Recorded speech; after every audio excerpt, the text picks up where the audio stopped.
Happy Friday, Shotgun Club! It's 8 p.m. on a Friday night. Do you know where your shotgun is?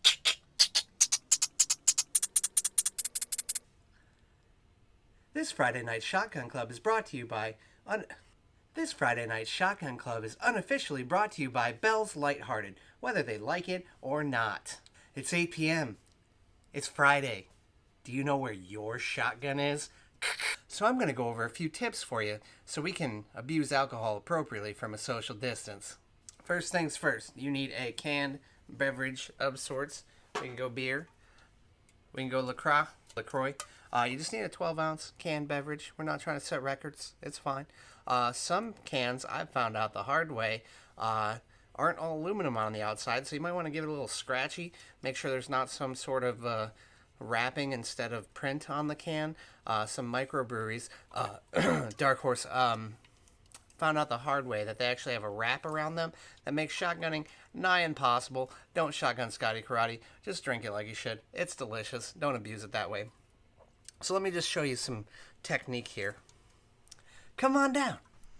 Okay, so first things first, you need your canned beverage. Again, might want to give it a little scratch, make sure it's an actual print on the can and not some sort of wrapping. That's how you screw yourself over. You want to make sure to note the position of the top portion. Also take note of the size of the opening, the mouth hole here. Sorry about the glare. Basically, first things first, you want to make sure the beer is not shaken. Maybe give a flick, disturb the carbonation molecules away from the edges so it doesn't explode as much in your face. And then you need to determine strategically, depending on your technique, how you want your tab. I like tab away. And also we're in Michigan, so we like to note where the barcode is because that's worth 10 cents and we need it. So usually I'd say this one I'm going to go a little bit offset. I'm going to aim for right here.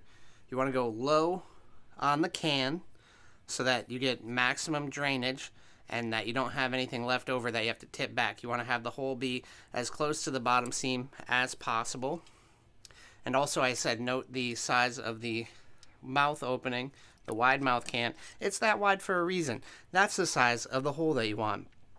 So you take your cutting implement.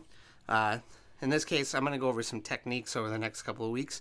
But essentially, using a knife or keys or any sort of sharp implement is the way that you would start off with this. But yeah, I'm going to aim for right about here. Number one mistake I see is people go for a little, just a little baby bird prick, and they don't do anything else. Like they just put a little like pencil hole in there. What that does is if you have just a tiny hole, is the reason why you do a shotgun is because it eliminates the vacuum. Like you're normally pouring water out of a vessel. You'll notice that it goes glug, glug, glug, glug. That's because the air pressure builds up a vacuum behind the liquid, and it has to let more air in order to let the liquid escape from the vessel. So in this case, we're eliminating that by creating a hole on the bottom end and also creating a hole on the top end. So anytime you see me do a shotgun, I usually try and aim for the lowest possible space, but also maximum flow that I feel like I can handle. So at that point, I try and make a hole at the very least, roughly the size of the hole on the top of the can that you normally drink out of. That increases the force of gravity, helping the liquid out of the can and into your tummy or your body. So that's the basic setup. You'll see we got a nice low rim to our base. We didn't have much spray because we gave the side a flick to make sure that the carbonation wasn't built up. And the only thing left to do is to do it. So there's only a couple more steps that you have to keep in mind here for proper gunning technique. This is where you normally cheers with your boys or your people or your posse or your gang. You just give them a cheers. Maybe you're getting rowdy about something. Maybe you're shotgunning for a cause. I don't know. It's Shotgun Friday. That's all we do.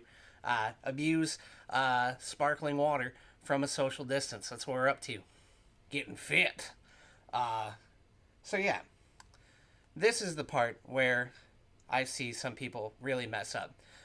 You get the you get the you get the delayed mouth to can, or we already avoided the lack of flow that we see some people get behind because it's not coming out and they try and crush the can or anything else, and then it gets all over them. Pretty much, I mean, you don't look cool necessarily gunning you don't look cool gunning a beverage at all. So you just got to do it. You got to commit to it. My technique is you take your dominant gunning hand and you hold the base right here, and then you find the tab and either get your fingernail or the tip of your finger up underneath that tab. Careful not to crack it early, or else that's the other issue that I see a lot, is it gets cracked before the can is starting to become vertical. Like, you need at least a 60-degree angle on that can before you crack it, or else you're going to run into problems right away. You're going to have a slosh out the top, you're not going to get maximum flow into your tummy, and you're just going to get wet, or you're going to get your friends wet. That's even worse. So we're not trying to make it a chimney, we're trying to make it a drain straight into your gullet. So we get our hands at 10 and 2 on the can. I like to get the tip of my fingernail right in the tab. And then you make sure to flushly mount your face on the base of the can. And as you'll see, as I tip it upward, you might want to lean into it. You got to figure out your technique. Maybe move those arms, like just get into it. But you want to cradle the booze, or the crystal liquid water. You want to cradle the can and allow it to do its job. So you're going to see that my mouth goes on the can, I pull it up, and I crack it one smooth motion as the can becomes vertical, and then just let it drain, like so. And that's how you shotgun. Happy Friday, everybody.